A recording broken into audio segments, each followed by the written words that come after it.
안녕하세요. 파산관제일 홍익필 변호사입니다. 예, 오늘은 채무자가 금융권 관련해서 채무자의 계좌를 이제 유심히 살펴보다가 편파 변제한 흔적을 찾아내서 화해한 사안입니다. 일단 채무자의 거주 이력을 보시면 거주 채무자 소유 부동산이 이미 이제 경매가 끝났었고요. 특별한 문제는 없었습니다. 그리고 이제 파산 신청이 임박해서는 언니의 큰아들 조카 집에 보증금 1억 6천만 원에 이제 무상으로 거주하고 있어서 이 보증금이 혹시 이제 채무자의 은닉재산이 아닌가, 그 두와 관련해서 이제 문제가 됐습니다. 채무자는 원칙적으로 2000년에서 2010년에 전업주부였고요. 배우자 돌아가시고는 이제 영어 시간 강사로 지금 일을 하고 있습니다. 채무자가 지급불능에 이르게 된 경위는 이제 시아버지가 운영하던 유한회사, 버스 회사에 대해서 아마 배우자하고 같이 운영을 하신 것 같아요. 근데 거기에 채무자가 이제 신용보증기금이나 기술신보 거기에 보증을 서게 됐습니다. 결국 연대보증 채무죠. 근데 이제 회사가 부도 처리가 되면서 그 다음에 이제 배우자가 또 병환으로 돌아가시고 그런 상태에서 이제 파산에 이르렀습니다. 2010년 5월 23일 날 돌아가셨으니까 이거는 이제 사별을 하신 거죠. 이혼은 아닙니다. 어머니는 이제 시골에 계시고요. 딸 아들은 대학생입니다. 채무는 이제 신용보증기금, 연대보증, 회사와 관련된 연대보증 채무고요. 액수는 약 2억 8천 정도 됩니다.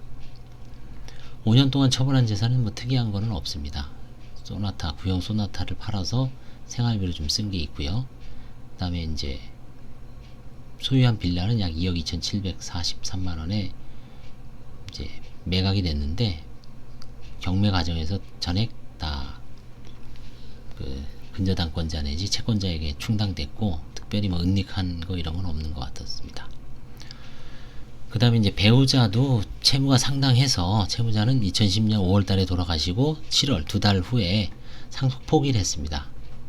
근데 이제 특이할 만한 점은 2010년 2월 3일 신우이에게 배우자 명의의 이 부동산을, 집을 매도를 했습니다. 매도를 했기 때문에 만약에 이 매도 행위가 매도 과정에서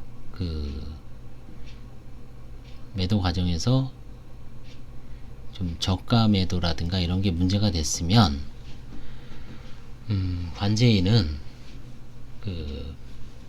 부인 청구를 원칙적으로 할 수가 없죠. 지금은. 왜냐면 이제 상속 포기를 했기 때문에, 만약 한정 승인을 했으면은 가능한데 상속 포기를 했기 때문에 상속인이 아니죠. 이 부분은 이제 나중에 상속을 받는 거기서 이제 좀 문제가 될 수는 있습니다. 어머니가 이제 박모 씨인데 집이 한 채가 있습니다. 빌라가. 이거는 취득 시기에 비추어 봤을 때 어머니 고유 재산 같고요. 이제 관제인이 계좌를 이제 유심히 보니까 2010년 3월이면 이제 남편 돌아가시기 2달 전이죠. 1,500만 원이 이제 채무자의 통장에서 친정 어머니 계좌로 송금된 겁니다. 그래서 이게 왜 이렇게 됐을까라고 이제 물었더니 그 이유는 이제 이거 같습니다. 뭐냐면 이제 큰오빠가 은행퇴직 후 채무자의 배우자 및 시아버지가 경영하는 유한회사 땡땡 버스에 부품 및 자재를 공급하는 과정에서 남편 사망 전 부품 대금 결제를 모친 명의의 계좌로 송금받은 것입니다. 모친 명의의 계좌로 송금받은 것이고 2010년 3월 17일 모친이 위 1,500만 원을 장남에게 이제 무통장 방식으로 지급했습니다. 그래서 채무자가 이미 채무 초과 상태에 빠진 후 2010년 3월 17일 모친에게 이제 1,500원을 지급하고 모친이 같은 날 다시 오빠에게 지급한 거죠. 결국은 이제 채무자 및 원래는 이제 이것도 조금 문제는 될 수 있지만 일종의 이제 원래 원칙적으로는 회사가 결제를 해줘야죠. 유한회사에 납품을 했으니까 회사가 오빠한테 바로 다이렉트로 결제할 거를 좀 우회적으로 개인 간의 거래를 이용해서 했기 때문에 만약에 이 돈이 회사 돈이라면은 편파 변제가 아닐 가능성도 있죠. 엄밀하게 얘기하면 회사 돈을, 근데 이제 제가 봤을 때는 이게 아마 이제 채무자가 어떤 개인적으로 오빠한테는 꼭 갚아야 되기 때문에 이제 채무자의 개인 돈으로 회사는 이미 이제 사실 지급불능 상태에 빠져서 채무자의 개인 돈으로 오빠한테 미안하니까 어머니를 통해서 1,500 주고 어머니가 이제 오빠한테 갚는 방식으로 했기 때문에 1,500만원 제가 이제 이거 편파 행위로 화해계약을 체결한 것은 이거는 채무자의 돈이 아마 명백했기 때문에 이제 화해를 한 것으로 그 당시 아마 기억하고 있습니다. 그래서 이제 1,500만원 중에 아마 일부를 환수를 해서 화해계약을 체결했을 거고요. 그 다음에 이제 거주경위를 한번 보겠습니다. 채무자의 조카는 31살인데요. 보증금 1억 6천만원을 임차했습니다. 근데 조카의 주소가 땡땡시 땡땡고 안락동, 큰언니 주거지으로 이 조카가 지급한 임차보증금이 과연 맞는지를 확인해 봤습니다. 그랬더니 이제 형부가 임대인에게 1억 원을 송금한 자료를 제출했습니다. 결국 이 임대보증금은 언니 및 형부 부부가 조카를 위해서 마련해준 주거지로 채무자의 조카의 집에서 무상으로 건조한 진술은 사실로 판단되었고요. 그 다음에 뭐 채무자의 소유였던 집은 임의경매로 매각이 됐었고요. 그 다음에 이제 배우자 소유였던 집이 있습니다. 2010년 3월 달에 여동생한테 매각한 게 있거든요. 고모한테. 근데 이거는 2010년 7월 채무자를 비롯한 자녀들이 그 상속을 포기했죠. 그렇기 때문에 채무자에게 귀속된 상속 재산이 아니죠. 그래서 이제 관제인은 이 부분에 대해서 상속 재산이 아니기 때문에 부인권 행사도 할 수 없습니다. 이제 이거는 지금 채무자 및 자녀들이 상속을 포기했기 때문에 어떻게 됩니까? 이순이 만약에 그 남편의 어머니가 계셨으면 어머니가 이제 직계 존속으로서 시어머니가 계셨으면 글로 넘어가고, 만약 시어머니 돌아가셨다 그러면 망인의 이제 형제 자매가 그 한정 승인을 하든지 뭐 했어야 되는데, 특별 한정 승인을 했으면은 이제 상속재산 파산은 안 된다는 견해가 있지만 실무에서는 해주고 있죠. 거기서 만약에 한정 승인을 해서 이제 상속재산 파산 신청을 했을 때 그 관제인이 이 배우자 소유였던 2010년 3월 고모한테 매각했던 그 부동산에 대해서 부인권 행사 여부를 검토를 해야 됩니다.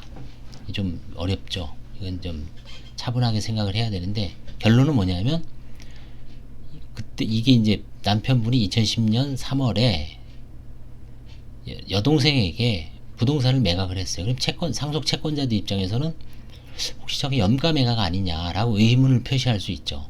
그랬을 때 이제 관제인한테 저거 염가 매각이니까 부인권 행사를 해서 원상회복을 시키든지 아니면 차액을 환수해야 되는 게 아니냐라고 의견서를 냈을 때, 이 사건에서 관제인은 저는 지금 양모 씨의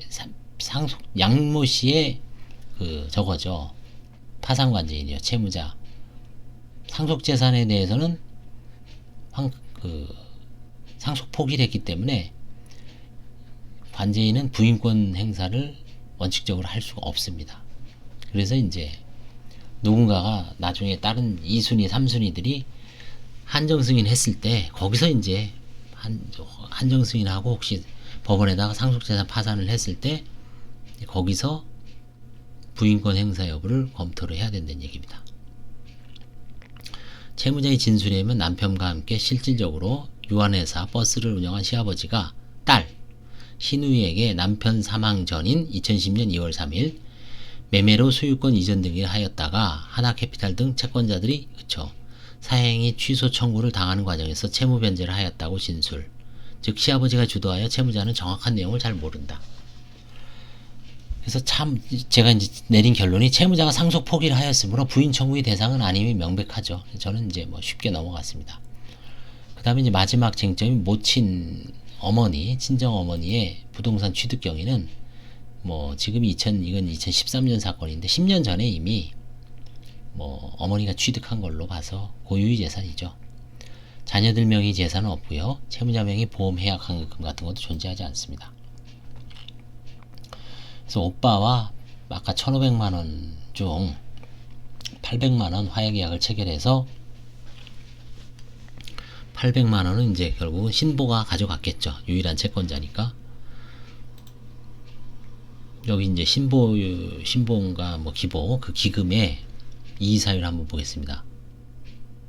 채무자의 나이가 50세에 불과하여 채무 감면, 장기 분할 상환제도 등을 통한 회생 프로그램을 지원하고 있으므로 면책을 불허하고 개인회생 절차 또는 지원 프로그램 등으로 유도하여 주시기 바라는 취지. 글쎄요, 물론 이것도 의견을 할 수 있지만 문제는 이제 소득이죠.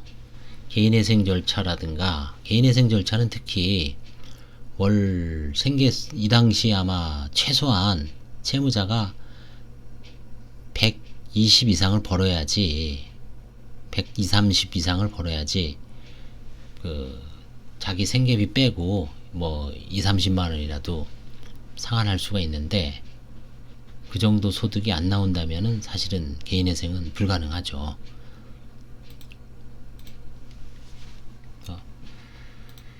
자, 이 사건에서는 결국은 가장 핵심은 일단 상속 포기입니다.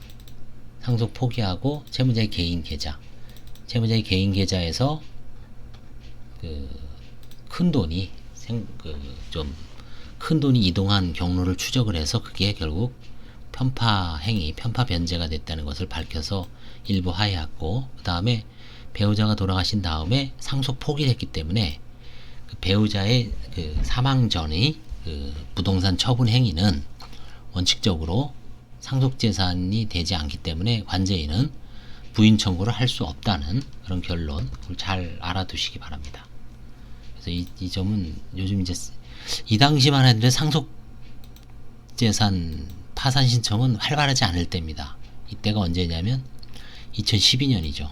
상속재산 파산이 가끔 들어와도 뭐 지금처럼 많이 들어와서 뭐 관제인도 저도 이때는 뭐 상속재산 파산은 냄새도 못 맡았는데 지금 차분히 생각을 해보니까 이 당시에 채무자는 나름대로 대응을 잘한 겁니다. 만약에 이때 이거를 한정승인 신청을 했으면은 결국 이제 가족 중에 누군가는 이제 거기서 검토를 당하겠지만 뭐 이 매도한 행위가 채무 변제와 관련해서 특별한 문제가 없다면 별 문제는 없겠죠.